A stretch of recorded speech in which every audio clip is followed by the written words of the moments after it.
కార్యకర్తలందరూ కూడా మీ యొక్క ఆశీర్వాదాలని మీ యొక్క సహకారాన్ని కూడా అందించండి ఈ నియోజకవర్గ ప్రజల యొక్క అభివృద్ధి కోసం అభ్యున్నతి కోసం అని చెప్పి పత్రికా సోదరులను కూడా అందరినీ విజ్ఞప్తి చేస్తూ ఇంత సమయాన్ని కేటాయించి నా మాటలు విన్నందుకు పేరు పేరున అందరికీ కూడా నా యొక్క కృతజ్ఞతలు తెలియజేస్తూ నన్ను కని పెంచి మరి భూమి మీద ఉండేటటువంటి అవకాశం ఇచ్చినటువంటి నా తల్లిదండ్రులకి ముఖ్యంగా నా యొక్క పాదాభివందనాలు తెలియజేస్తా ఉన్నా.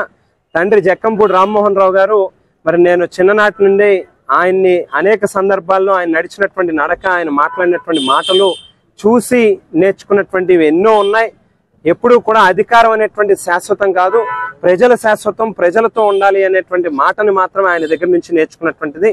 అలాగే నాన్నగారి ఆరోగ్యం క్షీణించిన తర్వాత నాన్నగారు చనిపోయిన తర్వాత నా తల్లి జక్కంపూడి విజయలక్ష్మి గారు నాకు ఒక గురువుగా ఆమె ప్రతి అడుగు కూడా మమ్మల్ని వేయించారు.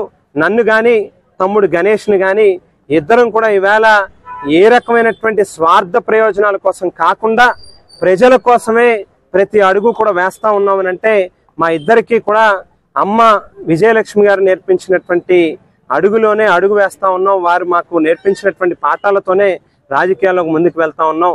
అందుకని నా తల్లిదండ్రులకు కానీ మరి నన్ను అభిమానించేటటువంటి మా శ్రేయోభిలాషులకు కానీ మా పార్టీ కార్యకర్తలకు కానీ అందరికీ కూడా పేరు పేరున నా యొక్క కృతజ్ఞతలు. మా ముఖ్యమంత్రి జగన్మోహన్ రెడ్డి గారు కూడా మాకు ఆదర్శం.